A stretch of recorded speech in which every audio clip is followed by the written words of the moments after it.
Welcome to the 15th Annual Hall of Champions induction ceremony. My name is Randy Tutorp. I am proud and honored to be the athletic director for Long Beach City College. This is a very special night because we are able to once again talk about our rich athletic traditions. Specifically, we are here to induct 8 outstanding individuals who have left a mark on LBCC athletics. This is truly a special evening as the Hall of Champions Gymnasium comes to life with the stories and energies from the past. I hope you had an opportunity to browse our shared Viking athletic history displayed in the Hall of Champions. The Viking spirit will fill the room as these memories are shared, and we will be reminded of our credo, once a Viking, always a Viking.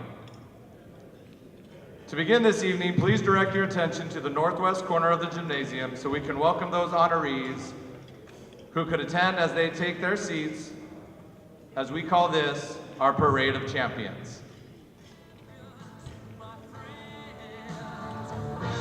Our first inductee is Bruce Young, representing football.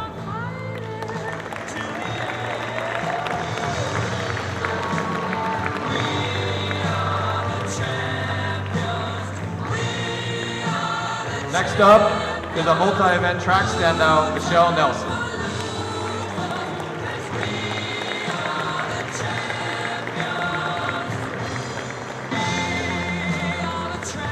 A hard-hitting Viking football legend, let's welcome John Harvey.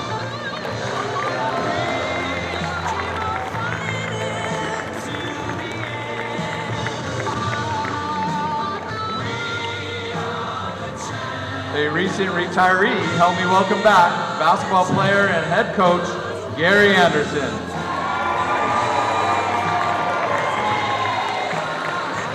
Gary brought a few people here tonight. From a city deep in aquatic stars, we are proud to welcome back women's water polo great, Melissa Soria.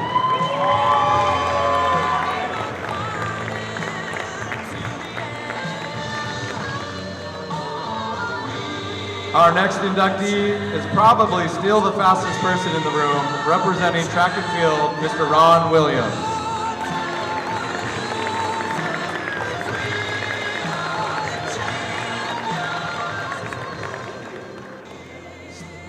Standing tall, another standout basketball star, please welcome back Dan Frost.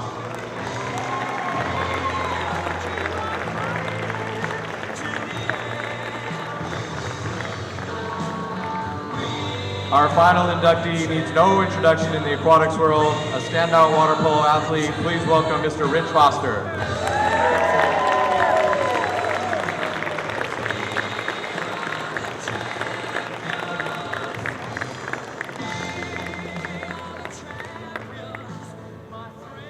I'd like to personally welcome all of our inductees for the class of 2018.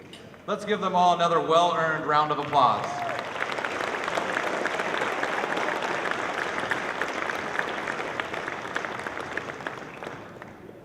At this time, I'd like to invite to the stage Long Beach City College Superintendent President, Dr. Reagan Romali.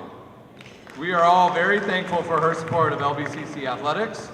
She is a true champion of student success, and we are so lucky to have her leadership here at Long Beach City College. Please welcome our President, Dr. Reagan Romali.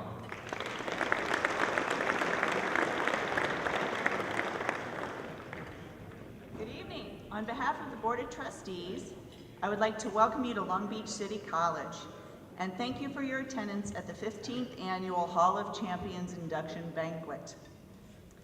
We consider this event to be one of the most special at our college. I'm extremely proud of past student athletes who built a legacy of excellence and of our current athletes who continue to move us forward. In case you didn't know, LBCC has won 92 state championships. #1 in the state. And countless conference titles and bowl victories. But you can only be successful if you have the caliber of people in your program like we are honoring tonight. Athletics has a unique opportunity to build character, to provide direction and a platform for success. And over the past 90 years, our Viking Athletics Department has produced thousands of amazing athletes, and tonight we're going to honor 8 of our own. So please join me and the Board of Trustees in welcoming and thanking Long Beach City College, and please give a round of applause to our fabulous inductees into the Hall of Champions tonight. Thank you.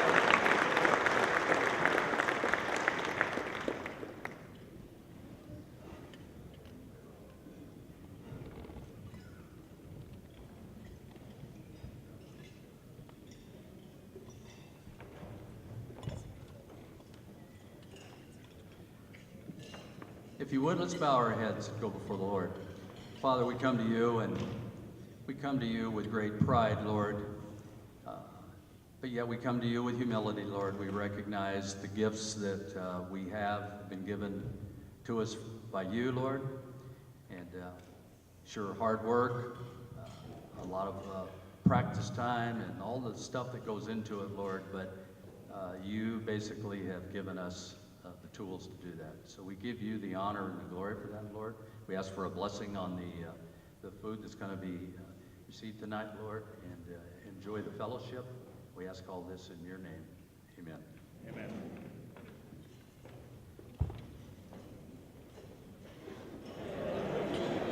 All right, I hope you guys enjoyed dinner. Our meal this evening was provided by the Grand Events Center, and I want to thank the Grand for being a great partner to Long Beach City College, as we appreciate their tremendous support. On that note, I do want to make sure you are aware we have coffee service at the end of the banquet area, ready for you as you are interested.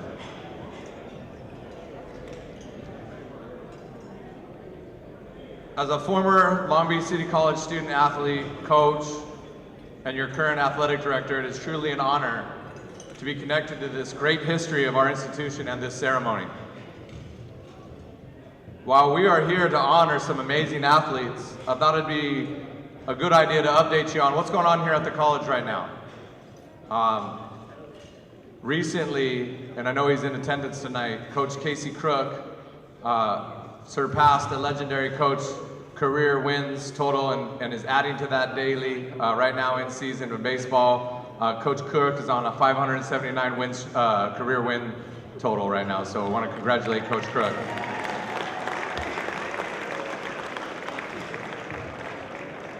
A couple football players here in the audience. Our football program's on a 3-year conference streak in the toughest conference in the SCFA. Back-to-back bowl wins versus Bakersfield College. Coach Peabody doing a fantastic job with football.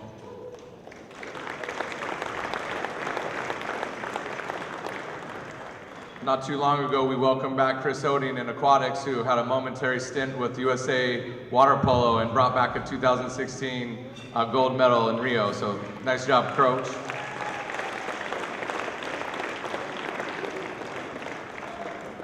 While he was on vacation, Dave Casa happened to win another state championship for the men's program, so way to go, Coach. Speaking of gold medals, if you haven't heard, we were pretty fortunate in hiring a 3-time gold medalist as our Director of Volleyball Operations and Misty May Trainer. As expected, Misty, right now, in her second year, and the second year of ever having beach volleyball, we have the #1 ranked team that's undefeated against community college programs. I should probably add, since I coach volleyball, our men's program is also undefeated. They're 14-0 and #1 in the state. They're probably done. They're playing right now. Probably done in 3 and got maybe 15-0. I'd say it's a lot of pride to be a Viking. So that statement, once a Viking, always a Viking, I hope that rings true for many of you that are here in this audience right now. Putting on a major event like this is a collective effort that takes a lot of hard work, and I must take a moment to recognize the Hall of Champions Committee. So if you serve on the Hall of Champions Committee, if you are a part of the organization and setup of today's event, please stand up and be honored.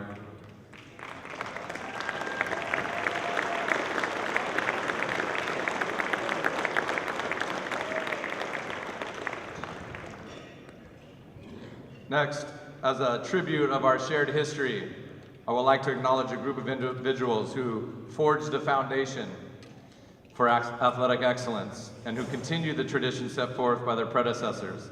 Could all past and current LBCC coaches, staff, and administrators please stand and be honored.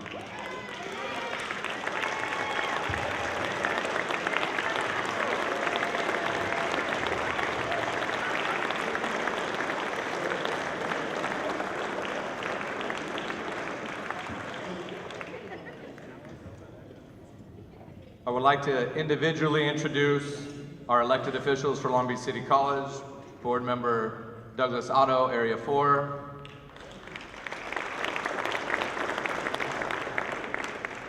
Board Member Jeff Kellogg, Area 1.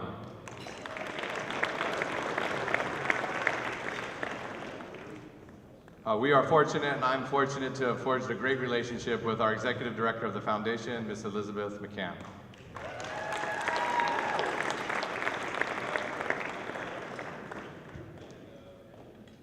The Viking family lost some beloved and iconic coaches this last year with the passing of Larry Reisbig, Gary Jake Jacobson, and Joe Lanning.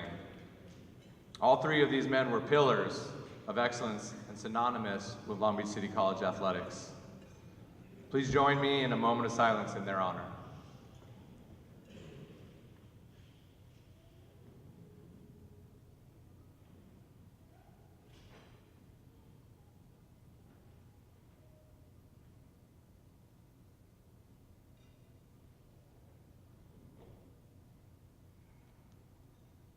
Thank you.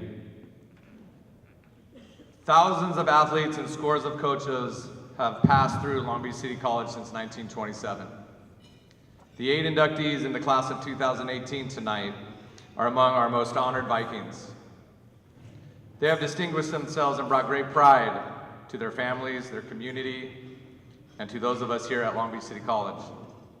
The Hall of Champions is a great way to help us remember and honor the past, while at the same time instill our current Vikings a greater pride of this outstanding college. To present this year's class of inductees, I am thrilled to introduce the founder of this event, a member of the Hall of Champions himself, our former athletic director, a mentor to me, and the chair of the Hall of Champions Committee, Mr. Chuck McFerrin.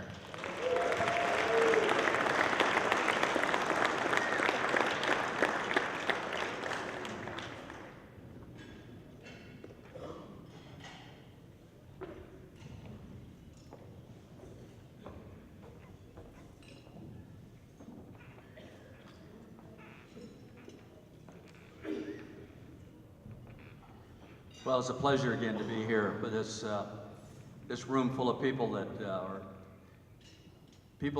have really made all of these things that we've talked about, the accomplishments of this community college, happen with their hard efforts. And it's just a wonderful night for those of us that are City College people. I actually didn't attend Long Beach City College, but I feel like it is mine after the amount of years that I've been here, and I'm very respectful of. I actually was at another place. I won't even mention it, but we used to play Long Beach City College, and they were classy at that time, and I think they still remain that way. So we're happy to have you here tonight. Before I get started with this year's class of inductees, I want to honor past inductees from previous banquets. So we have 22 here tonight that are in our Hall of Champions. I think it's a wonderful turnout. So with a group of that size, please, I know you're going to have some very good friends that are going to be asked to stand, but please just hold your applause until I'm through the list, and I'm going to ask each of these inductees, I think most of them can still stand that long, to stand and remain standing until we've finished the list, and hold your applause. So we'll just, if you want to open up your programs, we've got a list of them in the program, and we're just going to go down that list.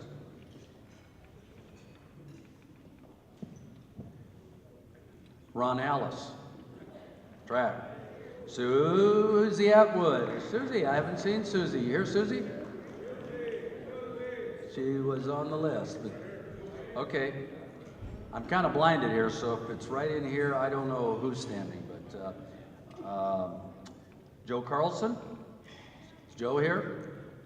I know some of these people who's not. Okay, I probably should have found out who didn't show.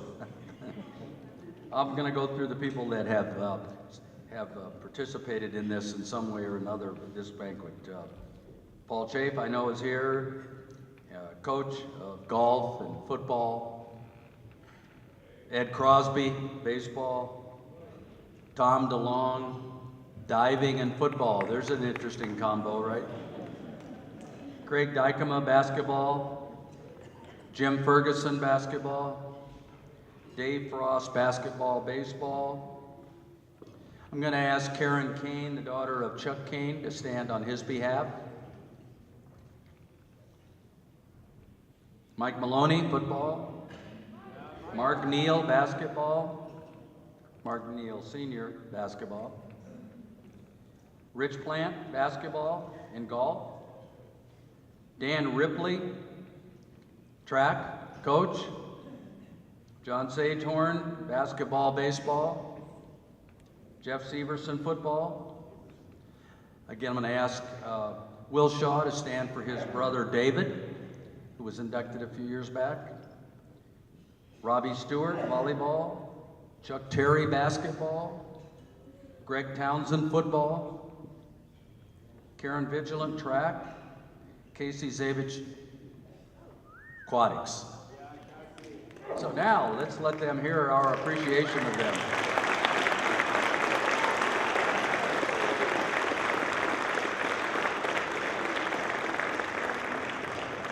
Thank you.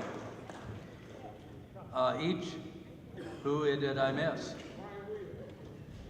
Well, I'm talking about previous inductees.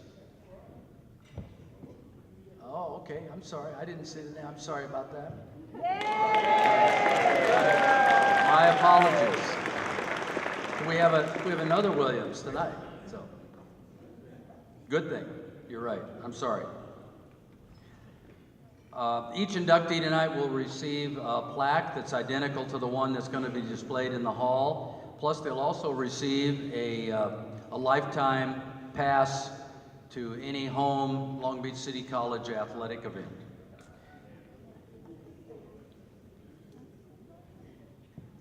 The selection committee this year was presented with 29 potential candidates to come into the Hall of Champions. And tonight you're going to meet the 8 that were selected for this year. And if you would like to, I would open your programs and just kind of turn the pages as we go through. I'm going to try to take them in the order that they're in the program. And I'm not going to mention every accomplishment they have, just to try to be a little bit more expedient or a little bit more brevity. But it's all there for you to see, and their photo of when they were an athlete here. And then I'll say a few things, and then we'll have them escorted. We have a table of our current student athletes, and they've been assigned to escort the inductees. They know who they're going to be bringing up, and we'll talk about them as well. So we'll get started. Our first inductee to be honored is Bruce Young, and he's going to be escorted by Jeremiah Houston. Okay?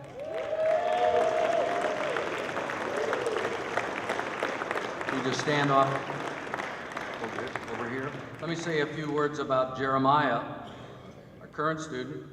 He was a cornerback on the 2017 football team, had 24 tackles, 8 breakups during last season, and averaged 3 tackles per game.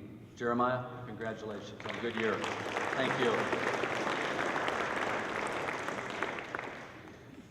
Bruce played here back in '86 and '87. He was a conference defensive player of the year. I'm hitting some of the real highlights here. Defensive player of the year, not for the team, but for the conference. An all-state selection, a team captain, That shows the respect that his teammates had for him. Went on to compete at the University of Colorado for a couple of years. Played in the Orange Bowl National Championship in 1990. Who'd you guys play? Notre Dame. Okay, did you beat them? Nope. All right. He played and was the team captain at the Japan Bowl All-Star game. That was a game that I officiated one time. And it was, I'll just share this kind of cute story. Everybody on the crew, except for myself, was Japanese. And there was only one or two of the guys that could speak English. So on the first play of the game, when the play ends, I have 7 Japanese football officials running full speed right at me. I have no clue what's going on. I didn't see any flag go up. I didn't hear anything. Nothing happened really. It looked like it could have been a flag. And they all surrounded me and bowed to me. Japanese culture. Scared the heck out of me though, I swear to tell you that. So let's welcome Bruce Young. Now Bruce, I did before you come up and talk here, Mike Maloney, who was your position coach here, and he knows a lot about you. He's given me a few notes here. He said, Bruce was a ferocious competitor. Like all great players, his competitiveness affected and raised the level of play of his teammates. He had the rare ability to dominate a game from his safety position. It seemed that in every game, Bruce would make big plays that would alter the outcome of the game. He was a pleasure to coach, and his level of play raised the standard of defensive back play at Long Beach City College for the future. Bruce Young.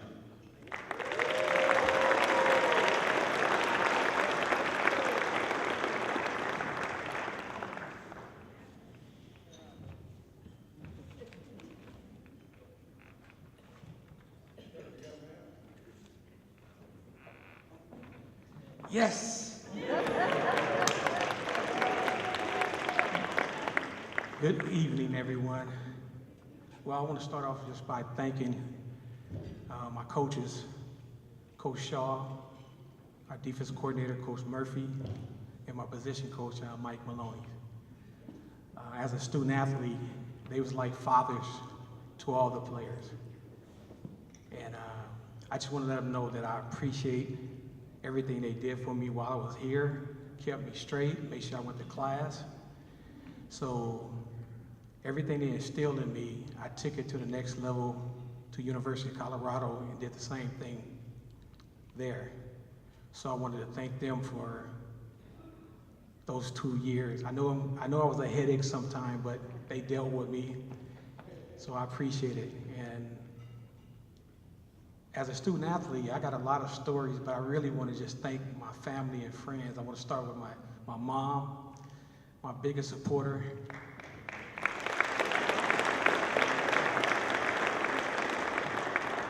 My brother was my #1 cheerleader. He was always there for everything. My cousin, they favorites, my cousin Shalora and my cousin Tony. My teammates, Derek Sanford and Brian William, also my frat brother. We worked together on the defense to get better. We made each other better. So it was great practicing with these guys, hanging out with them, cracking jokes. So I really enjoyed that. And last, I want to thank my daughter. She wasn't here to see me play, but she's here to support me. So I appreciate that. But I also want to thank the committee for voting me in, for putting on this great event. I really appreciate it. It was awesome. I'm having a great time, and that's it. Thank you.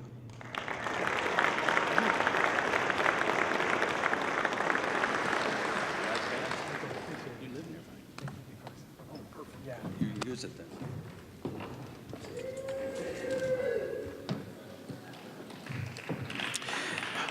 Our next inductee is going to be escorted by Alicia Green. She's going to bring up Michelle Nelson, a track athlete.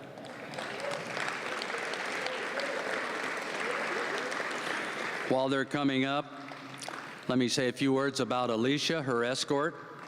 She's a freshman here. She competes in the triple jump and the pole vault. It's an interesting combo. At the Orange Coast Classic, she had a triple jump of 8.64 meters. Now, being an old guy, I don't know how far that is, but so I had to call Siri and ask Siri how much that is. That's 28.33 feet. That's a pretty good leap right there. Thank you. So that's I know what Siri told me. After she gave me the answer, she said that's the long and the short of it. So, congratulations. So Michelle, boy, people say a lot of nice things about you, Michelle. She was on a back-to-back state championship track team. She was all conference. She was an all-state selection in 3 events. She was the high point scorer in 5 events at the state championship in '95, the 200 meter, the 400 meter, the long jump, the 4x100 relay, and the 4x400 relay. She established that year a California state record at that time. And Michelle's marks are part of LBC's all-time performance records. I got a hold of her coach, Dan Ripley, and I haven't seen Jim Richardson. I thought he was going to be here tonight. Is he here, Jim? So I know Jim was hands-on with you in the sprints.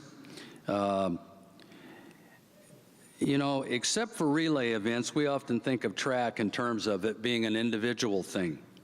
But Coach Dan Ripley, who was Michelle's head coach, made it clear to me that it's a team sport. And he speaks of Michelle as the ultimate team track member. Her willingness to compete in 5 events, the 200 meter, the 400 meter, the long jump, the 4x100, the 4x400. And when you think about that, you're kind of giving up the possibility of great personal times and successes in order to make that, score those team points. So it's a pretty special thing. Dan says there's some athletes that could do that, but they really kind of balk at it because they know it's going to hurt them somewhere along the way and some sort of accomplishment. But what Dan says really makes her special. It says she comes from a great track family, lots of track athletes in her family, but he says she's a very nice person, a great attitude, fun to be around. I think he likes you. Let's hear what you have to say, Michelle.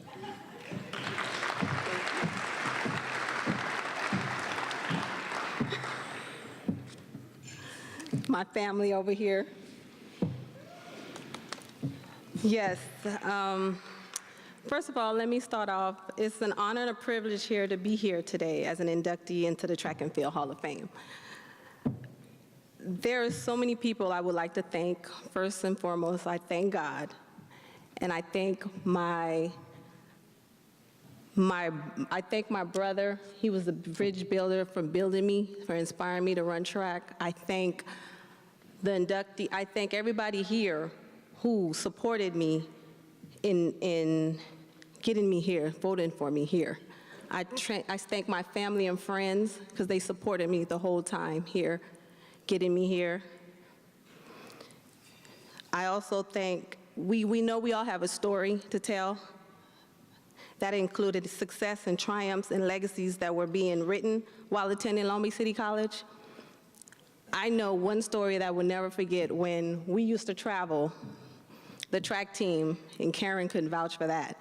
When riding with Coach Ripley, he would turn full circle with the conversation. We were like, Ripley, what are you doing? And then after track practices with Coach Richardson and all the other coaches, Baru, we used to be so tired, but we still used to sit in that track office and have long conversations and just chill. We were a family. My story began at Long Beach City College when I wanted to get a better score in my SAT. So that's to tell you, life is like a box of chocolate. I ended up being here 2 years and achieving my associate's degree and be able to earn associate and a success by being placed on the record board in track and field. So I enjoyed being here so much that I stayed 2 years just to complete everything. Long Beach City College was more than just a college. The track team was an extended family that I was blessed to have as a family. I was fortunate to receive my academics and athletic experience help. It prepared me for expectations of life in becoming a responsible adult, regardless of whether I was an athlete or a student. This is where my character and integrity and respect for others were enhanced. Because of the level of expectation we had here, I wouldn't choose anywhere else. And once again, I would like to thank everybody who voted for me for being in here. I mean, I thank everyone for that part that was played in building to receive this honor. Thank you. Nice words, thank you. So this is for you. There'll be one after installed on the wall, and that's your life pass. Thank you. Thank you.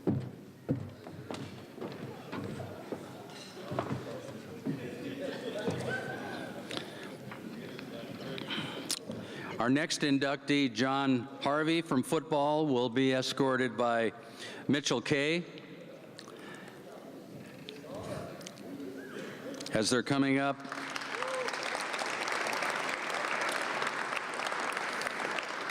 Mitchell is a freshman here.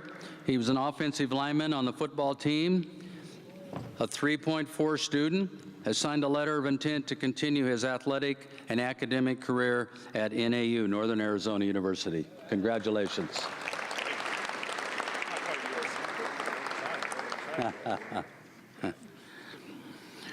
John Harvey, I think there probably are a few more things that could have been on this plaque or in this program about John Harvey, but he is the people who know him say he's a pretty modest, humble man, and that's not a bad quality. It just doesn't show up on the page here, but I'm sure that there's a lot more that could be said, but what is said is pretty special. It was an all-Metro Conference selection, all-state, all-American, team captain. You're going to see this theme run through a lot of this, the kind of people that the teammates respect and appreciate and vote in as captains. He went on to play at USC. I know there's some Trojans in the audience here. And he was drafted by the Green Bay Packers in 1983. Jim Murphy, who was his position coach, gave me a few thoughts about John. Besides being one of the finest football players ever to play at Long Beach City College, John Harvey, as team captain, was the finest leader for his team I have ever witnessed. His strength was the ability to lead with quiet grace, and he was immensely great in how he accomplished his captain duties. His defensive line partners were Greg Townsend, who's here tonight with us, a member of the Hall of Champions, Nelson Molina, Mike Trudeau. They're here. Some of these guys are here, I know. Tuli Anu Adele. Collectively, they set and still hold national record of 63 sacks in 9 games, for a single season, in one of the toughest junior college football conferences in the state and nation. I believe Greg had 19 sacks and John had 15. John Harvey was truly one of the greatest players in football history at LBCC, yet perhaps he is one of the most modest. I actually, as I was coming up as a football official, I remember doing a game with Long Beach, and I don't remember if it was against El Camino here, if you played El Camino at City, but I think it was. And I remember, as a football official, you really, you're so intent on what you're looking at mechanically, and you're into the game. You're not really looking and focusing on individual players. But I remember that tandem, those two guys, when I was on the side, on the line of scrimmage, when I was on their sideline, it just like that other team just caved in. I mean, they just pushed them back, and probably Townsend got a lot of good stuff because of the work you did just inside of him. But I don't know that Greg will admit that, but maybe he will. Maybe he will. But anyway, I witnessed him play, and a powerful player, and a great man. Let's welcome John Harvey.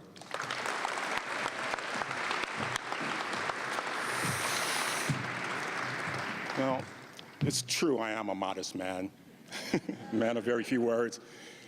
And I believe there's a wager among some of my former teammates back there in terms of how many words I would say tonight, so maybe I'll surprise them. It is truly an honor and a delight for me to be here tonight. Gosh, I had no idea. I am so happy to be here. So happy to see so many friends and guys I haven't seen in a lifetime. My wife Denise is here with me tonight. We flew down from Portland this morning just to be here. And I'm also proud to have my family here. My son Alexander is here with his girlfriend Nikki. My brother Lambert Harvey and his girlfriend.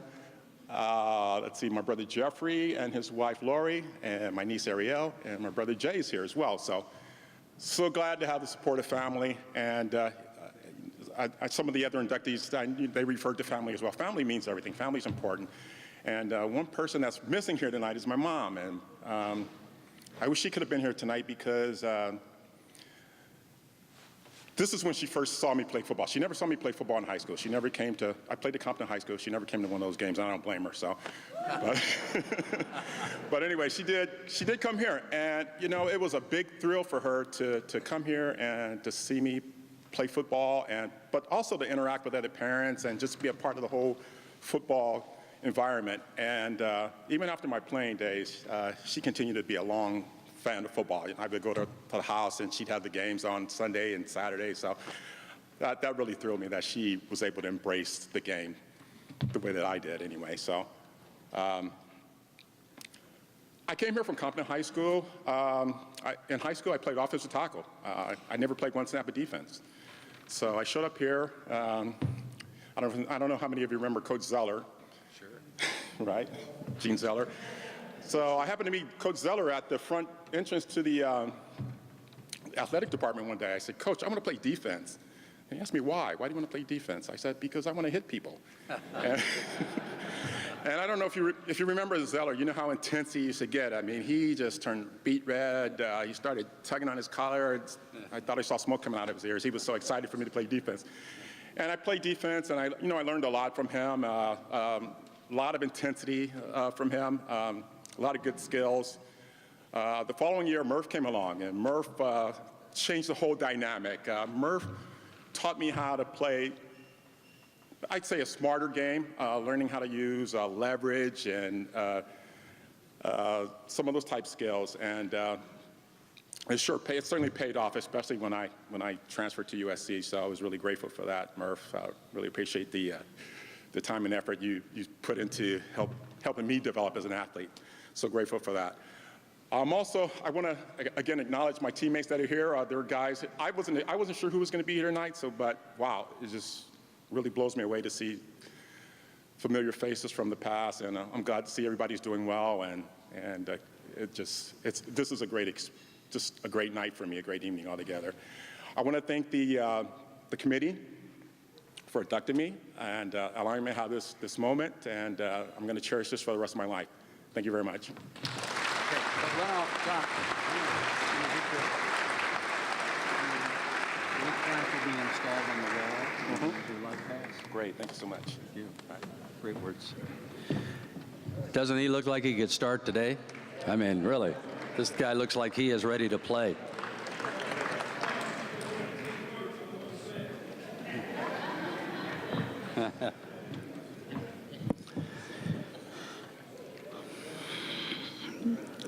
So Mark Neal, but not the Mark Neal that's in our Hall of Champions yet, but Mark Neal is going to be bringing up his dad's coach, Gary Anderson, as our next inductee.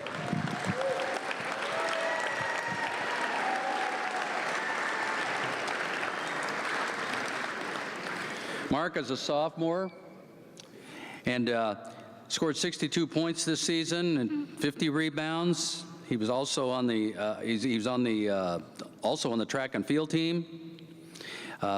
Just took first place in a long jump at Orange Coast Classic last week. And Mark is from a real solid Long Beach athletic family, and we're happy to have him with us, and we were happy to have his dad as well. And so thank you for coming to Long Beach City College and helping us be successful.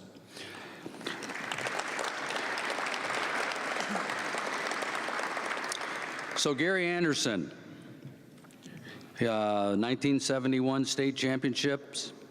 He was on an all-state tournament team.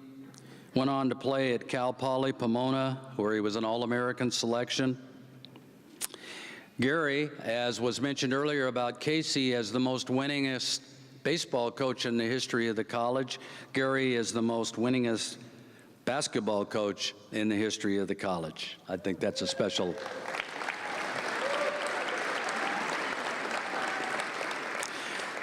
Here's a good one. The only player in the history of California Community College men's basketball to win a state championship as a player in '71, and win it as an assistant coach in '76, and then win it as a head coach in '94. How about that one?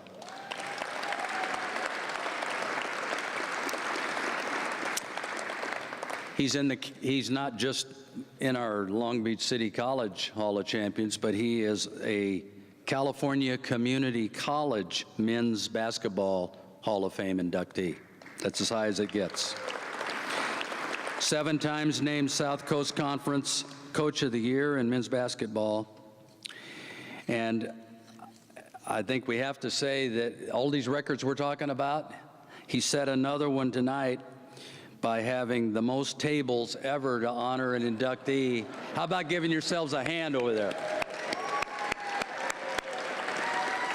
Gary Anderson.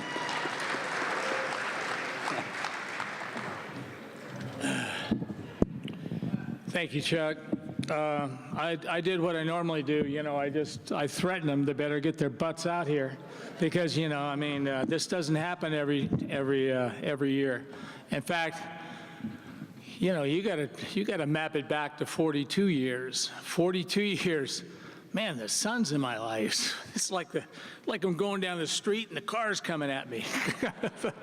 But 42 years, I mean, of just utter joy, utter. I don't think I ever worked. I don't feel like I worked a day of my life. I mean, the challenge. I know a lot of you guys agree with it. Please hold like that. But I looked forward to it. Some of it was trying to get out of the house, because my wife ruled the house real hard, so I wanted to be in charge of something. So, you know, I was in charge of my office. I loved my office. Everybody come by there. Once in a while I play solitaire. And then I was in charge of this gym. I own this gym. This is my gym. I've been in here for a million years, a million games. But, you know, I look at it and people want to know, what was the key to your success? And because, you know, I've played with such great teammates and for great coaches. And I was thinking about the story about this dog that had 3 legs and, you know, 1 eye and didn't have an ear. And his name was Lucky. So I think that pretty much is where I have come from. I happen to be in the right spot at the right time with the right opportunity, and God just put me in this position to be with so many great people. I mean, teaching at Long Beach City College with your colleagues, with like John Philpott and well, Sloniger, Chuck McFerrin, all your Beverly O'Neill, all your administrators, was always easy. They always tried to help you. Once in a while would Chuck he would pick on me a little bit and try to get on me a little bit, but he knew it was an uphill, you know, battle, because I told him, if you talk to me like that, I'm not going to teach you how to play golf. And so he would always ease up on that. But anyway, I always respected the boss. He kept us in line. You know, Coach Durazzo cut me in 8th grade on the basketball team. He was a great coach. I didn't deserve to be on that team. So I went to the Parks and played. And then 9th grade, I played at the Parks because I was too afraid to go out for the team.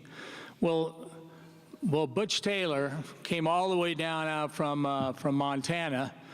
I don't know if he discovered me or he liked our family or liked my brother, but I played JVs at Poly, and that's the first time that anybody ever treated me right. And I started playing better, and then was very, very fortunate to go to Long Beach City College and make the team with just so many outstanding players that were playing for Lute Olson. Lute Olson had just taken the team. I mean, Chuck Terry was one of the best leaders, and you know, toughest guys and nicest guys. Jim Ferguson, great passer. If he didn't look at you, you knew you were getting the ball. I learned that because I got hit in the head about 4 or 5 times. Rich Owoski, funniest guy on the team, but that was such a special introduction for me, and I was so thankful of making that team, and then having the chance to play in the state championship right here, and they turned away 1,000 people and went all the way up, 3 tiers. We played Compton in a triple overtime game, and wouldn't you know it, we lost. But we got cheated because we did win. Fergie threw me the greatest pass in the world. I made the shot, I swear. It was in the shot like that, but somebody goaltended. And you might say, well, you're just exaggerating. No, it's not a exaggeration. It's a fact, Jack. Because what I did was 18 years later, when I was coaching, Michael Tate, the guy that was the guard that was under, he had a son that was playing. And so I asked him in the summer league at Cerritos College, and he said, you know, I got to tell the truth that, I goaltended, that was in. That was a game 3 seconds to go. We would have been another state championship. So anyway, I called Lute right away. I said, would you mind talking to Lute Olson? In fact, Lute Olson sent his regards. He couldn't make it. He has some NCAA affiliation thing that he had to do, but you know, there's so many of us that played for Lute that he just wanted to let you know that he's thinking of you. But so anyway, Lute put it in his book because it's a fact. Well, the next year, you know, we were on Revenge. I was on Revenge. So we get a couple little green neck guys from Milliken, who's that little guy, Dave Frost, and some little skinny guy that looked a little lost that I had to take in, Rich Plant. You know, right now, but he's lifted weights and he's gotten bigger, but before he was a real scrawny guy. So we had to really adjust with these 2 new guys. And I was a leader now. Instead of Chuck Terry bullying me around and then kicking my rear end, I had to deal with Dave Frost and Rich Plant. I mean, Rich says, well, I always beat you in one-on-one. I never played Rich Plant in one-on-one. I played Dave Frost every time, and Dave and I would go at it like crazy. Lute Olson was afraid for me to play, Rich Plant because he was kind of skinny and he was just a little sensitive. And I didn't want to hurt his confidence. I mean, that's a fact. I mean, I don't know how he went to Oregon State and did so well. Maybe I helped out. But, it was such a fun time. And I love those guys because we did make Revenge and we won the state championship, but it was kind of like playing with a black hole because I'd throw it into Dave Frost. I'd throw it to Rich Plant, and it wasn't coming back. So my rebound totals, I led the team in rebounding that year easily because, I wasn't getting back from those guys, but they did average, I think, 1 assist a month every year. But anyway, they were great guys. Hey, I could tell stories the whole time. We got the really old guys there. you know, Rich Boss, Dan Schoaf. I taught you how to fish Dan, Rock Schumacher. Rock knew me when I was at Wilson High School with Butch Taylor, because Butch gave me my first coaching job. And Rock, you guys were all afraid of me. I was right out of college. We really went at it. Then, we got Craig Dykema, was always great. Mike Ritter, one of the slickest players we've ever had. So it was great to see the old guys. Greg Tuchek, quick Greg Tuchek story. Found him out of a basketball class. So, you know, I'm coaching the basketball class, and I see this young skinny guy doing all this between the legs and spinning around. I go, that's not basketball. Yeah, I mean, straighten it up. Okay, coach. Okay, coach. And, you know, so he looked like he was pretty good. So I talked to Coach Fraser, and he came out for the team. And he made it. He played awesome, got a scholarship to Hawaii, and ended up graduating and having a really good career. And he was the only one to graduate from his family. So we didn't know the situation there. So that was a great achievement for Greg Tuchek and all you guys. You know, I got to say something about the best boosters that I've ever had. Of course, that's Mom and Dad. You know, both of them passed.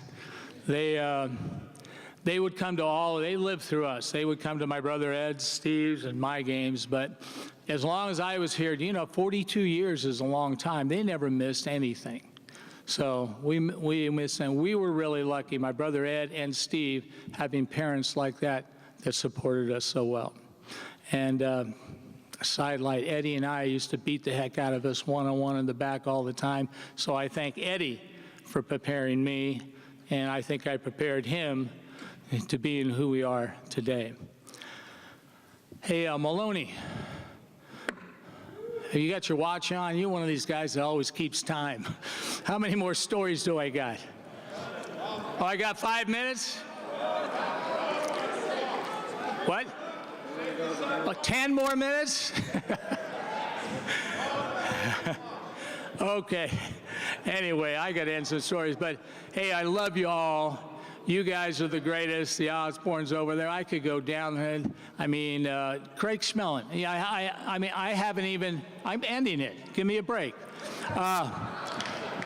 So anyway, Craig Schmelling's flying in for Fort Collins and sends his money in. So Christy, the secretary, calls up, you know, Craig and say, well, which honoree are you coming in for? And she says, well, I'm coming in for Kathy Anderson.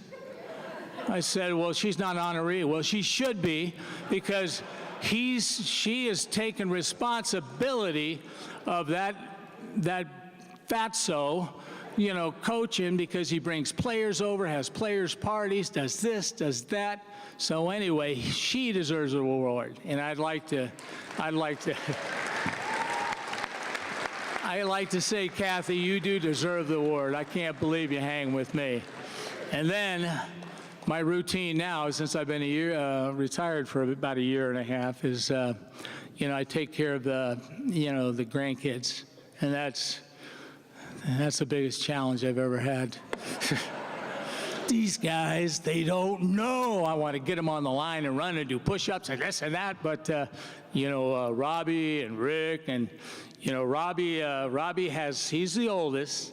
I want to introduce them. Robbie's the oldest, Kim is his wife, and we have twins, Max and Leo. There's 7. Stand up, Max. Stand up, Leo. Then we got the little fire plug, Sammy. He's always hiding, and he steals hungry hippo balls. I mean, we always have to buy more balls because he's a hider. The next we have Ricky Anderson, who teaches here and does that, and his daughter, Lauren, the cutest girl in our grandkids.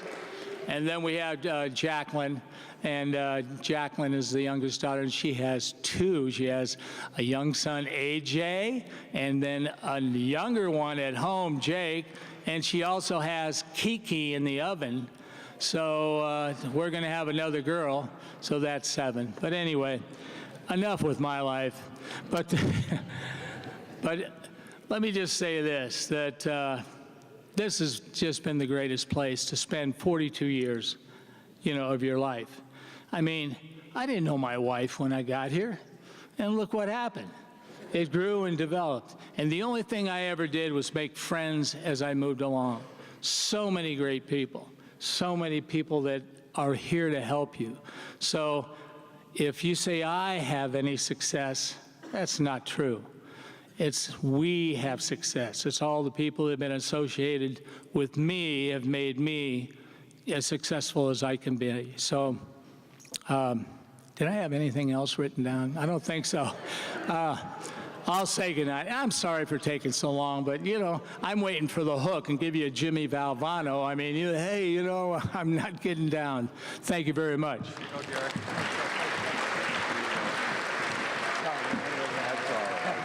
People have fun with it. You don't need this, but you got to know it. Thank you, Dave.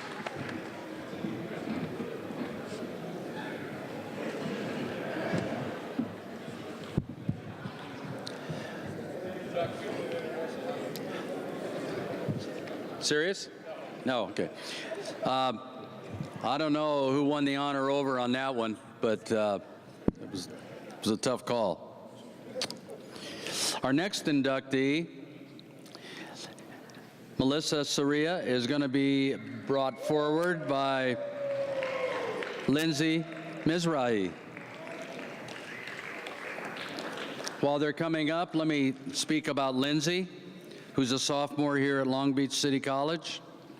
She's on the women's water polo team, and she plays that tough position. I think I got this right, that hold position, and she's the one that sits right in front of that goalie, I think, that they throw the ball to try to score that goal. And I know that those are the people that whenever I go to a water polo game, they're the ones I see their heads go underwater all the time. Somebody's trying to take them under. And she also is a swimmer, 100-yard butterfly, a 200-yard freestyle on the current women's swim team. And she has scored 28 goals this season for the Vikings in polo. So that's quite an impressive record. Congratulations. So Melissa, another one of our outstanding athletes, an all-state tournament team. Both years she was here. She was a state champion MVP.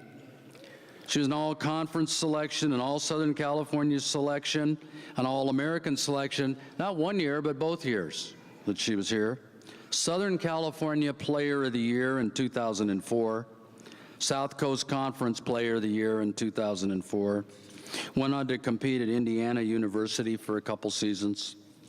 Just a tremendous athlete. And I have some words here from your coach, Chris Oetting.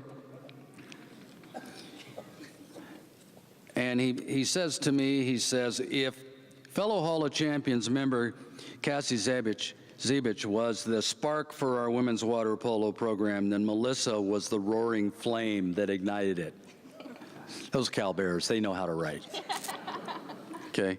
Melissa was a nightmare of a matchup for opposing teams. As a center, if teams tried to press us, she'd score.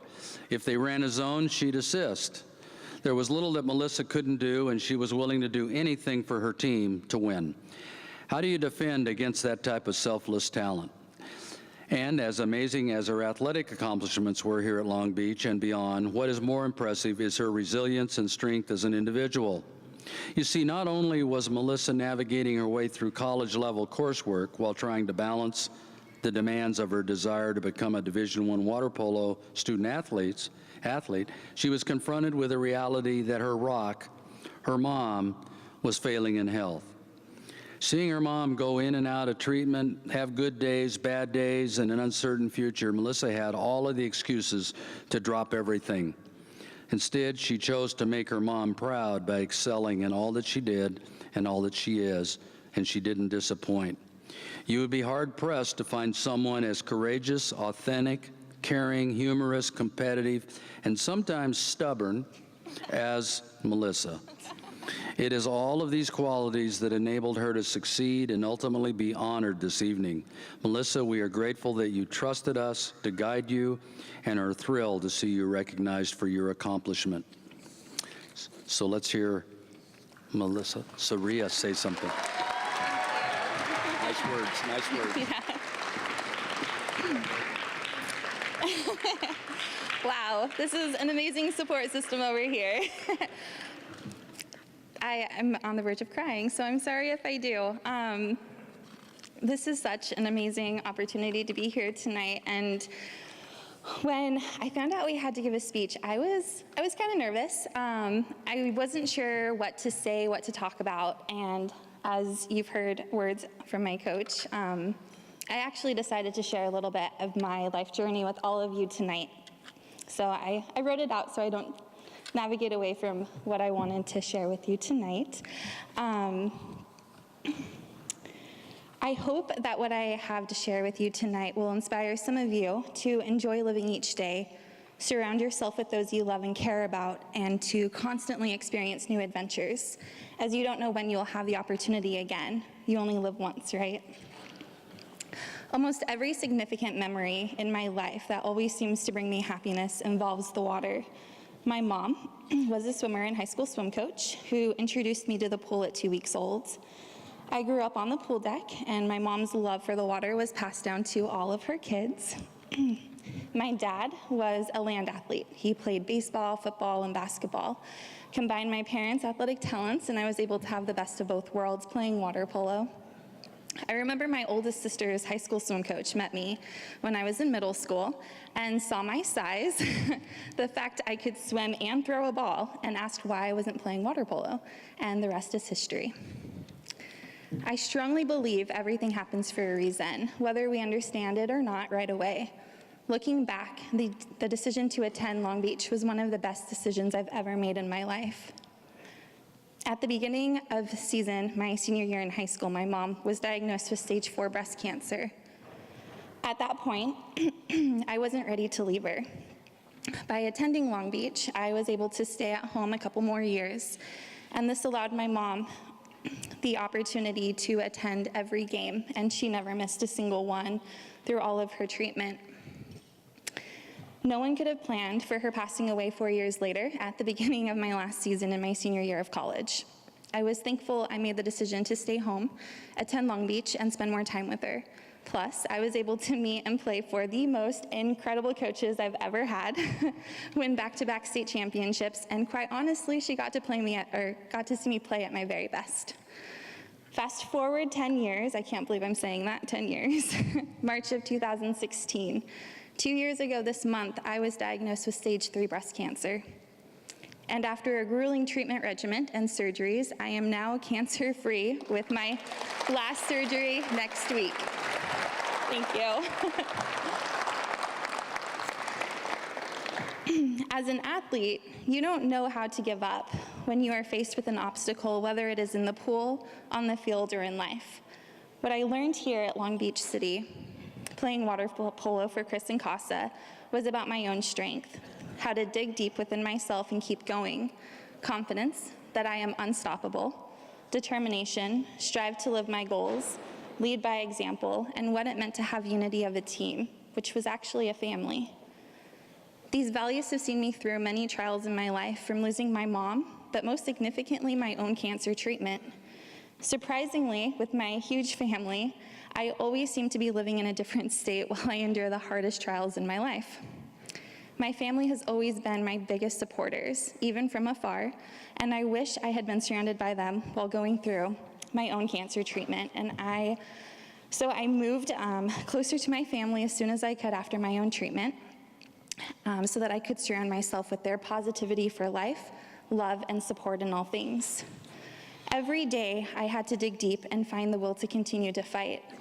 It seems to amaze people, I worked full-time while driving myself to and from chemo and radiation, fully supporting myself. The only time I missed work was when I was in the hospital or recovering from surgeries.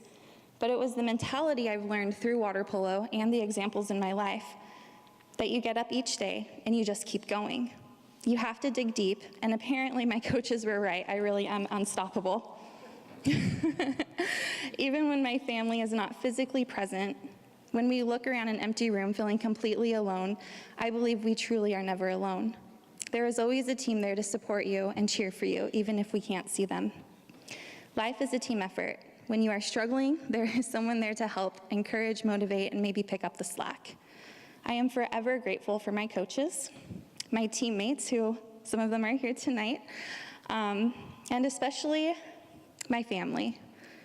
They're always there to cheer me on and support me in all of my life endeavors. Thank you for your example and your significant role you have been in my life, supporting me through my life journey. I couldn't get through life without any of you. This was an unexpected recognition, and it is an honor to receive this award tonight. It will forever be a constant reminder of the satisfaction you can feel from reaching goals with hard work, determination, drive, love, and support. Your efforts don't go unnoticed. From the bottom of my heart, thank you, Chris and Casa, for feeling I was worthy to be nominated, and to my friends and family, thank you for being here tonight to celebrate another milestone in my life's journey.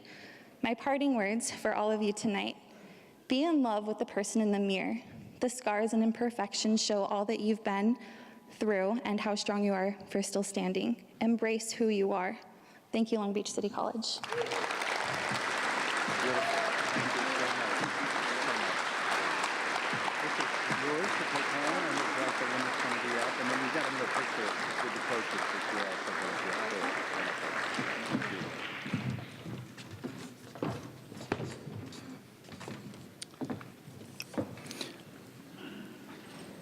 Thank you so much, Melissa. Those are wonderful words. Our next inductee is Ron Williams, who will be escorted by Thomas Poole. While they're coming up, I'll speak about Thomas. He's a current student athlete on the men's track and field team. He competes in the 100 meters, the 400 meters, and the javelin, and the shot put.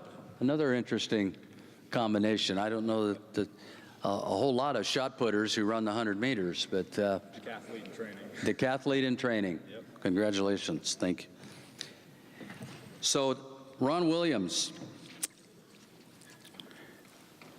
state champion in the 400 meters while he was here. State runner-up in the 200 meters. That probably was just by the nose, I suppose. An all-state selection, a JC All-American selection. The City College all-time record holder in the 400 meters at 45.4, fastest in the world to the date that year. Had the fastest time in the world in 1979. How about that?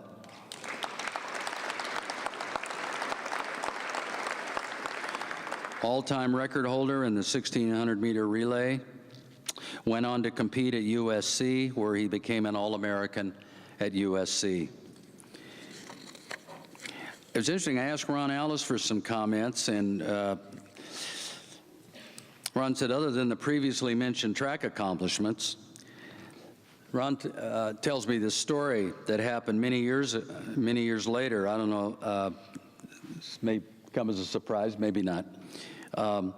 Evidently, Ron says that he and his wife were returning from Las Vegas trip and his car quits on him. So he says, picture this, out in the desert, close to nothing, summer heat, no clue as to the car problem. I'm with you on that one, probably. After some time, a passing car going about 80+ miles an hour skids to a stop, backs up to coach. Guess who? Ron Williams and his wife, who he had met at the Long Beach City. Ron Williams and his wife, I'm getting this right now, his wife, who was a manager for the track team, and that's where they met each other, and they eventually became married. He and his wife are in that skidding car and pulling back. So I guess, I guess one of the nicest things you could think if you're a coach of one of your athletes who could drive by, there's probably some athletes that I've had that would drive by and just giggle about it and keep on going. But for Ron, they stopped. He came back, and he says Ron had a great relationship with Coach and no axe to grind. That had to be the case. Problem solved. And they gave Coach Alice and his wife a ride into the next town so they could work on their car problem. So that was a pleasant surprise, I'm sure, for Coach when he saw who was coming to a stop to come back to him. Let's welcome Ron Williams.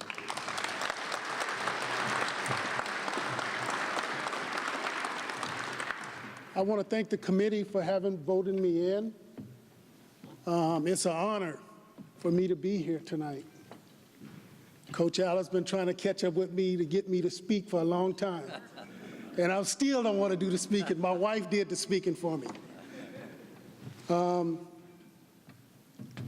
accomplished a lot being here at Long Beach City College.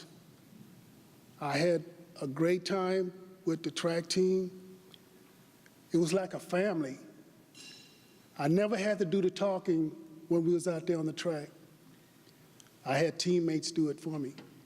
I just had to go do what I had to do. But I want to introduce my aunt. She's like my mother. She raised me and my brother. My uncle's no longer here, but he was like my building step for me. Whatever he did, I tried to do better. The last thing he told me, he passed the torch off to me because he was a 400-meter runner. And to hear him tell me that, I didn't know what to say. It just, ever since then, I always took to heart, just go out and do what I had to do. But my aunt here,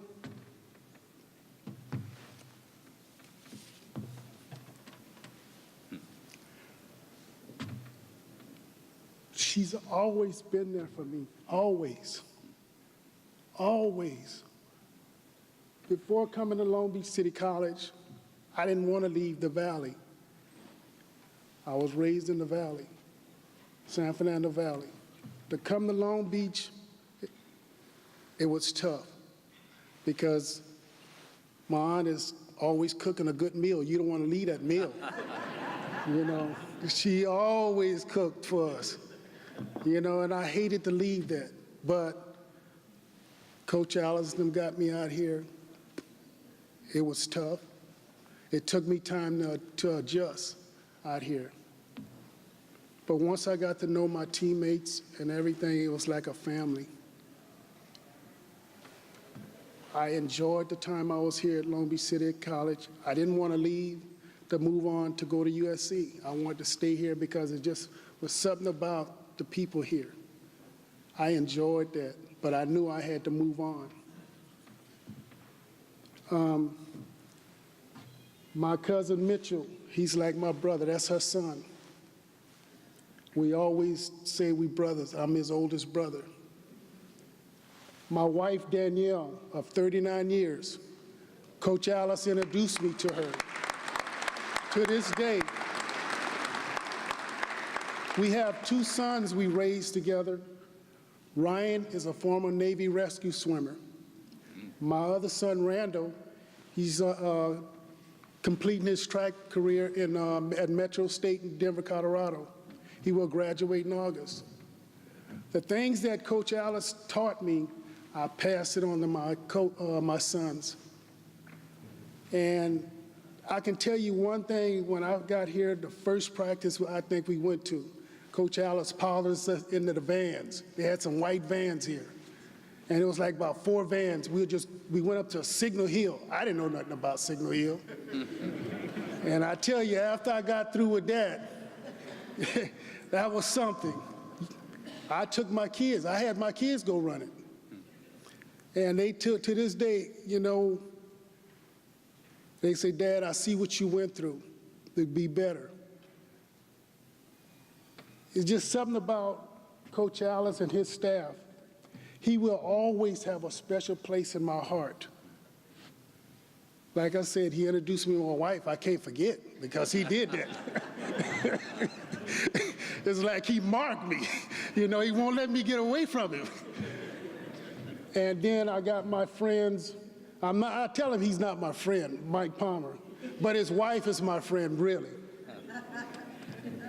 And I have my brother, Barron, who played with John Harvey and Greg Townsend. They all play. He came after me. He followed me here. He knew what being here, what it would take. He had a scholarship, too, to TCU with Greg Townsend and him. So I want to just thank the committee for having me here, voting me in. I'm not the type that likes to talk. I'm a quiet.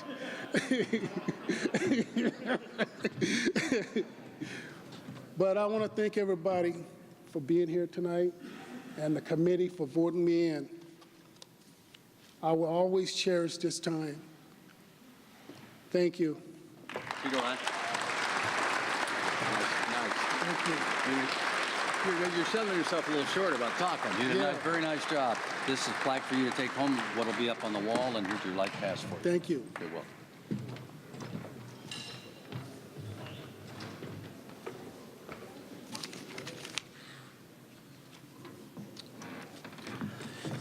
Our next inductee from the sport of basketball, Dan Frost, will be escorted by Daniel Canales. As he's coming up, let me speak about Daniel, the freshman, who was a guard on this men's basketball team. Total 78 points and made 23 three-point shots this season. That didn't leave a whole lot of two-pointers. You got most of them from the long range, didn't you? Congratulations.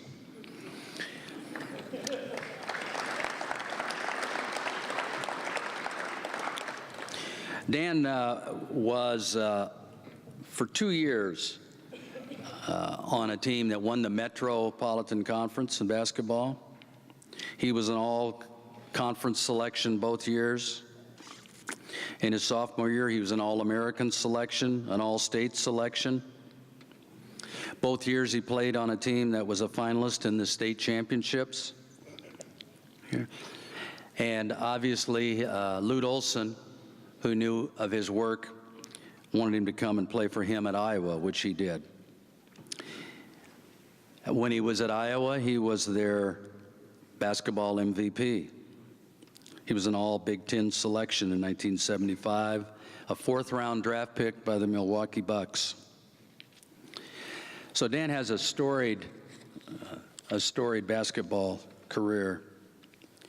John Sagehorn, who was one of his big promoters on the selection committee, gave me some comments. He said, when I first called Dan in Virginia last fall regarding the Hall of Champions, I left a message for him that I wanted to nominate him for the 2018 class.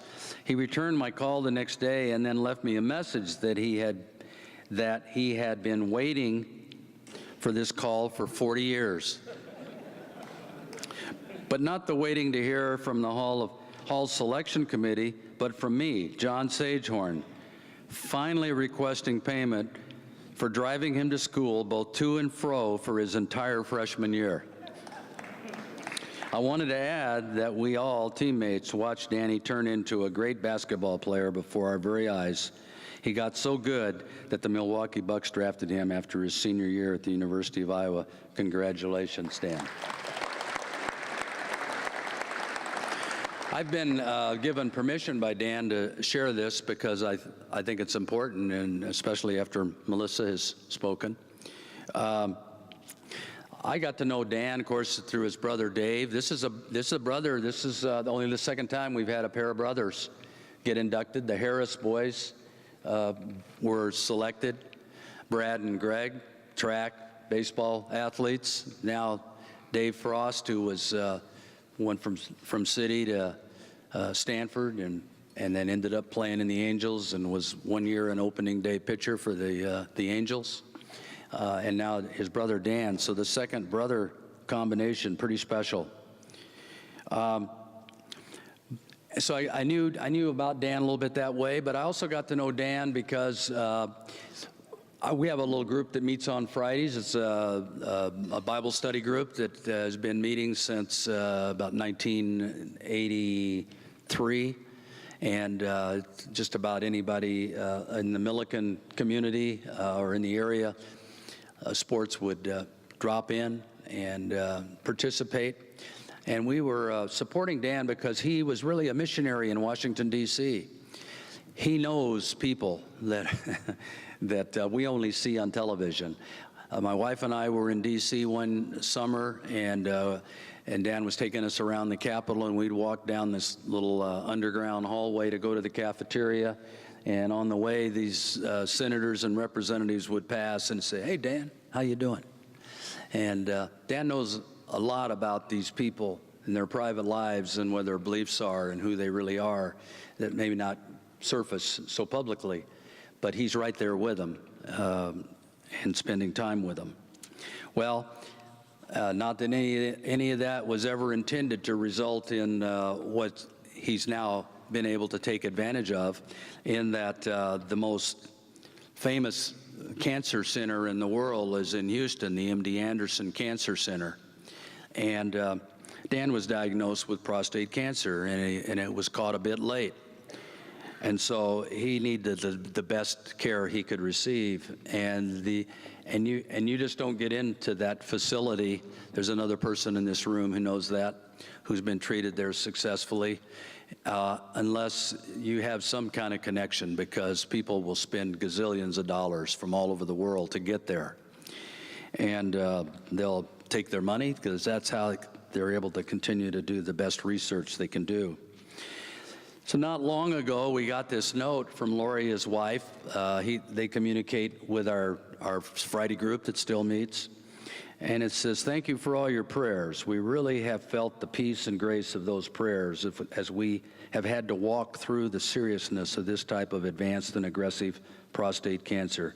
We feel like we are being sustained in a very surreal situation, watching God put all the pieces of this journey together and land us with a doctor who is the department head of prostate oncology at MD Anderson Cancer Center has been incredible. Feeling so loved and cared for by him, capital. We are so thankful. Lori heard a word from the Lord early on when we first found out about Dan's cancer, that he will be with us in every moment and his fingerprints will be all over this story. We can truly say that we are experiencing his fingerprints through every step of this journey. Our first choice is always going to be miraculous healing at any time, in any way, but we will keep following him through this process until that happens. Much love, Lori."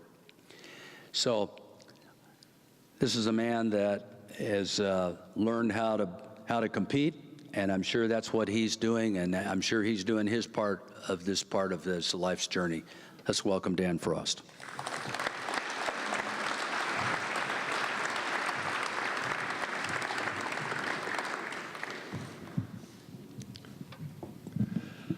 Life is a journey. You never know where it's going to take you. Sometimes there's a bend in the road, and you don't know what is around that bend. But I've had a lot of great memories in this building right here.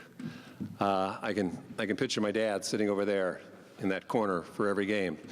What makes my dad unique is he's a person that overcame adversity. He spent 62 years of his life in a wheelchair. And he lived in some ways vicariously through my brother Dave and myself and some of the rest of my family in our athletic endeavors. But he never complained.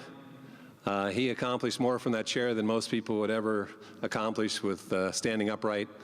When you saw him in a wheelchair, you didn't think of him in a wheelchair. You thought, man, this is a force to be reckoned with. In fact, he's one of the few people I ever know that got kicked out of a gym during a game in a wheelchair. And that takes a lot of moxie. But there were so many good memories in this great building here that echoes with just great champions from the past. And I'm so honored to be here tonight and to be a part of this great group of people that are being inducted tonight and all those in the past. And I'm just feel a great privilege to be here. I didn't think I'd ever be here. When I went to Long Beach Millikan, this was back in the day when they had what was called exponents. And so based on your height, your weight, and your age, if you weren't talented enough to make the varsity or the JV, they had a team for you. And so they had C's, they had B's, then junior varsity, then varsity. So as a sophomore at Long Beach at Millikan, I came into school as a sophomore as a whopping 5'10", weighed about 112 pounds, and I played on the C's. You know, and then I really started to grow. And my junior year, I made it all the way up to 6 feet. And I really advanced as a junior and made it all the way to the B's. There was not a lot of hope for me. I had this stud brother that was all everything, and he matured way sooner than I did. I was kind of like the slow developer. That year, Howie Lyons took the job at Biola University, and they got a new coach there who didn't know me from Adam, which was to my advantage, but he knew all about my brother. And so he said, hey, I've got a 12th spot on the team. You know, you're a Frost. Maybe something will happen. And so he said, at the worst, you can sit at the end of the bench all year and it won't hurt me. So I made Millikan, and I started to keep growing. And by the time that senior year came around, I was all the way up to 6'3". But I kept advancing in my abilities, and part of it was because my brother and I would sit in the backyard just about every day and play one-on-one and just beat each other up and everything. And then by the end of the year at Millikan, I'd actually started on the team.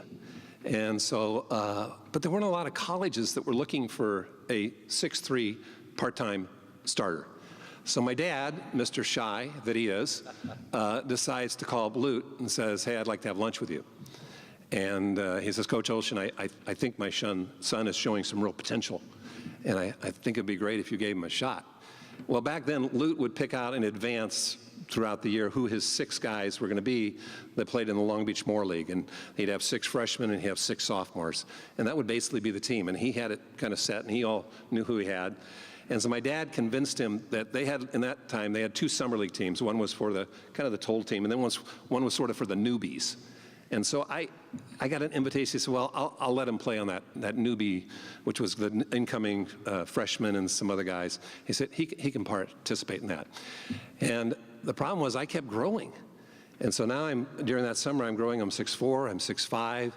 And as the summer league went on, I actually was the leading scorer in some of those games by the time the summer league was over. And Lute says, I think we can find a spot on the team for you. And so that was how I started here, was playing in Long Beach City. And as a freshman, I ended up starting a majority of that season. The sad part for me was that Lute Olson left after my freshman year. We were state runner-ups, and he went across the street to Long Beach State, where they had probably one of their better teams ever. I think they had 4 guys on that team. Maybe, no, all 5 of the starters now 4 guys got drafted into the NBA off that team. But then they went on probation for 5 years. Not because of Lute, because of a previous coach who will remain unnamed. I stayed here, and we were all concerned is how do you replace Lute?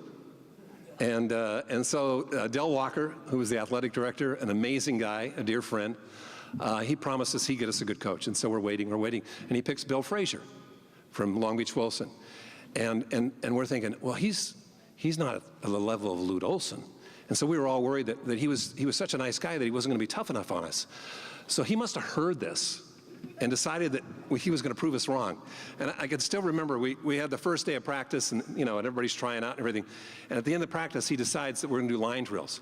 And so we're starting at this end, here to the free throw line, back, half court, back, 3/4 back, full court, back. Line after line after line. I think we were up to 7 or 8 times, and guys are just like, and I remember this one guy, he gets to the full court one, he runs through the door, and that was it. He never came back. So Bill Frazier proved that he could be tough. And so my years here at Long Beach City were amazing. I had not only here in this place, but also on the campus, and became good friends with a lot of my professors. One of my dear friends, and his daughter's here tonight, I feel very pleased, was Chuck Kane. Chuck Kane was one of those guys that just would believe in you. He'd look at you and he'd say, you can do this. He goes, you're more than a basketball player. And he started just trying to find things for me to do. He hired me to be his personal assistant. I got to do all kinds of stuff. But one of the things he said to me, he said, Dan, he said, if you ever find a girl that you want to go on a date with, and I approve of it, I think she's of that quality, I'll let you have my Porsche to use. Is that legal? I don't know. But anyways, I eventually found a qualified girl, and I went in his Porsche. The problem was, by this time I'm 6'7", and I could not fit in this little tiny thing. And when I shifted, I had to lift up my leg to put the shift gear under it. So it was really an awkward date. But it was a great memory. But I had so many good memories here. And then, was fortunate enough to then get another chance with Lute when he took the job at Iowa. And I was able to play there and had an amazing time there with him too. So Long Beach City has a great place in my heart. I'm so fortunate that I grew up here in Long Beach and just saw this place as my brother played here first, and have followed all these years that Gary was here and just all the different things. I'm fortunate enough tonight to have some of my teammates here, Dave Leslie and John Sagehorn, Danny Marcus. Just the community that you build here is like nothing else. When you get into Sometimes at Iowa, it just gets a little too big time, but the intimacy of family here was something very special. And so I feel very, very grateful that I was able to be a part of this. You know, I'm on a different journey now, and you know, we all go through life with challenges. I'm a person of faith. I call myself a follower of Jesus. And as such, I have something that carries me as I'm going through my own battle now. You know, like I said earlier, my dad was a great example of someone that has met the challenges straight on and overcome them. And I really believe in this battle I'm in now that I will overcome it, that God has given me some really great care. And we're going to see this thing to the end with a victory, just like I saw many victories in this gym. I want to just say tonight that I'm so grateful that as I go through this, that I have family. And tonight with me, I have my unbelievable wife, Lori, from 35 years of marriage. She's been awesome. We have 5 children, 4 boys and 1 daughter, and 2 grandchildren. One's due any day, our 3rd one. And I have my oldest son here, Ryan, that's with me tonight. And then I also have my sister, Debbie, my brother, obviously, Dave, that's here. Debbie's husband, Dave, is here, and my younger brother, Steve, and then also my brother-in-law and sister-in-law, Gary and Sheila. And family is huge when you go through things like this. And so don't take that for granted, what you have and what's around you. Life gives you, like I said, some things that you didn't expect. It gives you some curves in the road. But if you have family, you have faith, and you have friends that can surround you, you can accomplish anything you need to. Thanks.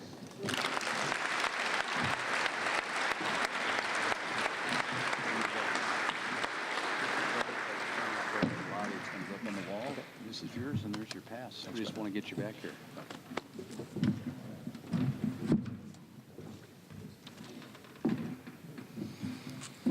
Okay, we're closing in here. So we're down to our last inductee for the evening. Rich Foster in the world of aquatics, and is going to be escorted by Kobe Jackson.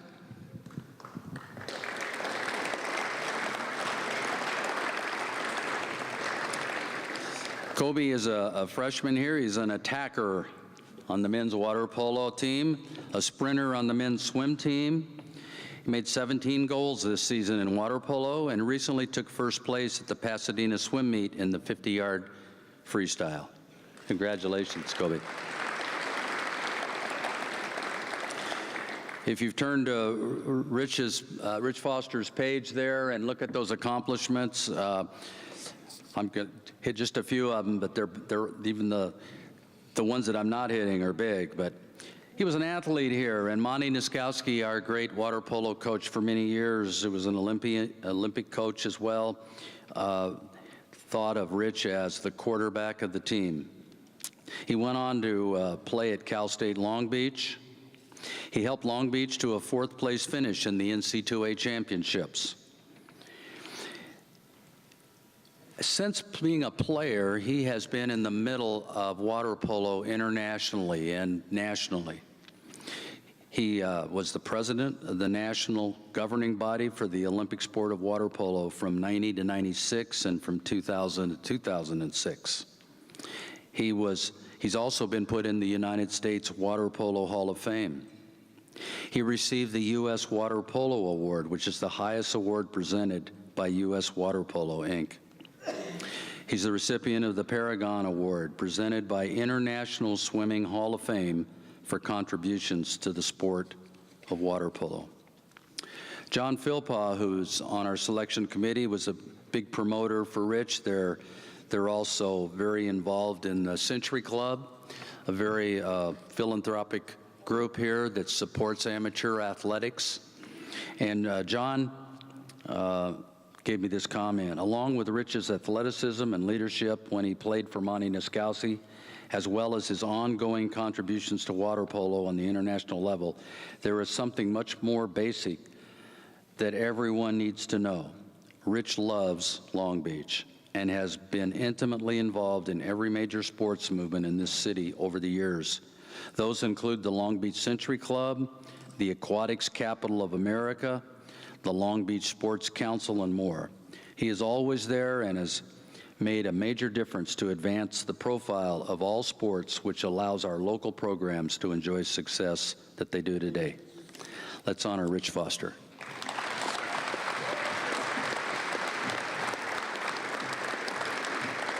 Thank you to my buddies, the Aquatics Capital America people, my family, a couple tables there in the Long Beach Century Club.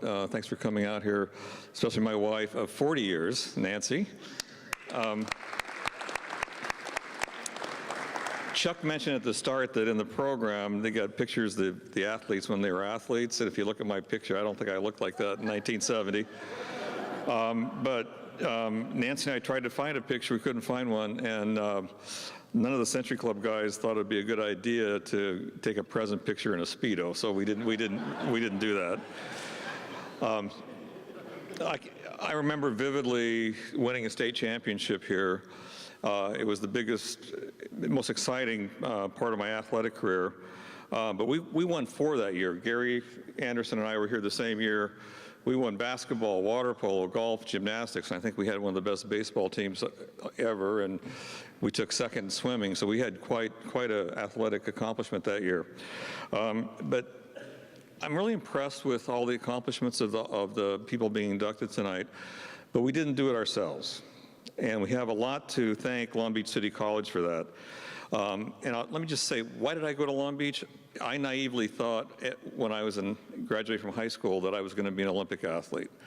And I wanted to play for Monty Nitzkowski. And some of you don't know who Monty was, but he was the best, most famous, most creative water polo coach in U.S. Olympic water polo history. He was just that good.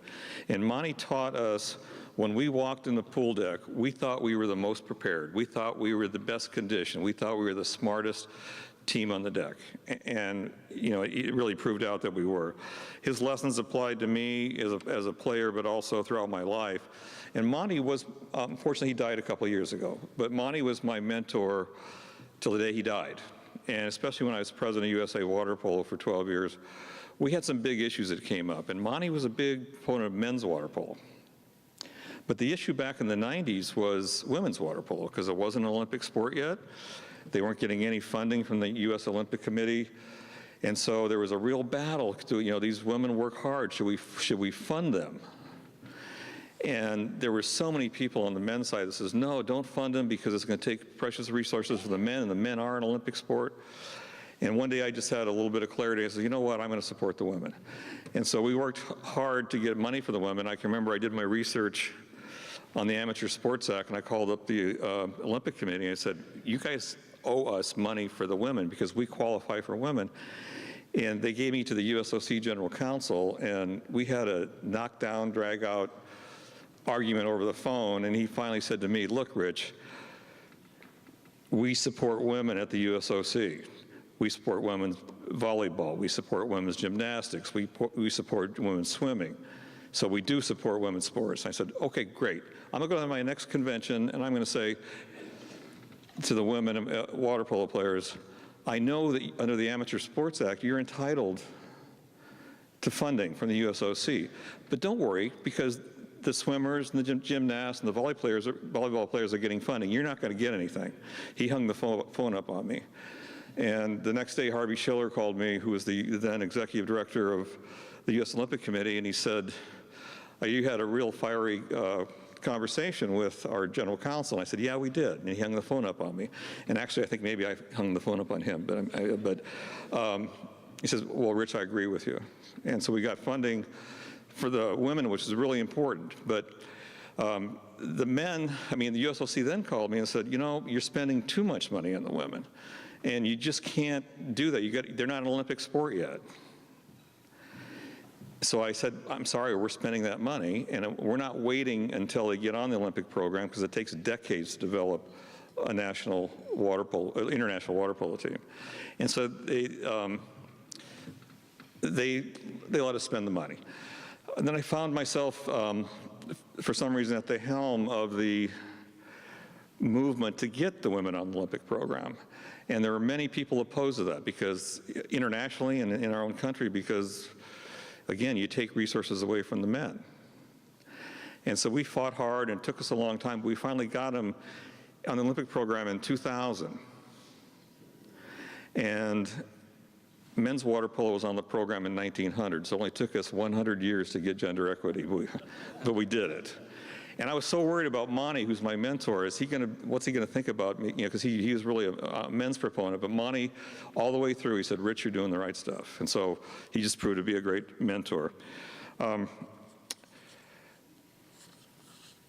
it wasn't just about athletics at Long Beach City College. I'll just tell you a quick story. When I was a junior high school student here in Long Beach, I got one of the highest scores on a math aptitude test. And my dad and I went into the counselor's office, and the counselor said right in front of me, said, "This was a fluke. If you put Rich in the accelerated math class, he's going to fail miserably." And I heard that. And those of you who are educators know what a great impact you can have on students, either positive or negative. I went through the next 4 years thinking, I should never be in any advanced program because I'm going to get murdered if I get in one. But then I came to Long Beach City College. I graduated from Wilson probably with a C+ average. And not, you know, water polo is important, other things were important. Studies weren't because I didn't think I deserved it. The professors here were so nurturing, and they just made me feel like, hey, I'm a student. And all of a sudden, after the first semester, I get this letter from an honor society saying you've qualified for an honor society at Long Beach City College. And I said, whoa, maybe I can handle these classes. And so I went on to become a lawyer. But it was that experience with the teachers here that really made my experience here really, really great. And oddly enough, at Long Beach City College, they had a mentor program where students at Long Beach City could mentor high school students in different subjects. So I said, oh, I'll do that. And so the director of the program says, well, you're going to tutor math. And I think, oh boy. So I picked up the book. It was the same book I had in high school. I said, you know, it's not that hard. And so I was able to tutor a young girl who was in 10th grade, who had some really horrible social skills and was treated very poorly by her fellow students. But over a semester, we were able to really develop her self-esteem, and she did very well in math. And that's just an opportunity that this college gave to me to teach me the importance of volunteering. And so I thank the selection committee, but really I thank the college. What you did for me athletically, what you did for me academically made my life. So I really appreciate it. So thank you very much.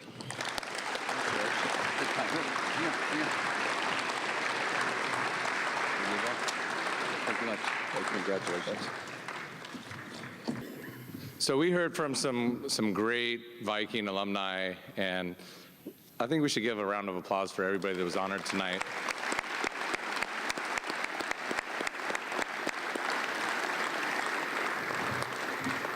At one moment, I mentioned that as a former Long Beach City College student athlete, I'm just very proud to be back and part of this college. And I'm going to do something right now that we're not very good at the community college level, but everybody that I heard that talked about going on to four-year universities, I'm sure has experienced. And I'm going to talk about something that is important to me as we try to advance our department forward, and it's giving back. And so as I hear the great stories of how Long Beach City College touched so many of you, myself included, it's why I am so eager and passionate about what we do here at the college. I want to just at least get your attention to, on the table, there's a red brochure that talks about the Viking Athletics Club. And so years ago, there was a Huddle Club. And it was an opportunity for those to give back to support the future of student athletes here at the college. And so along with the foundation office, we've bringing back a giving opportunity to support the future.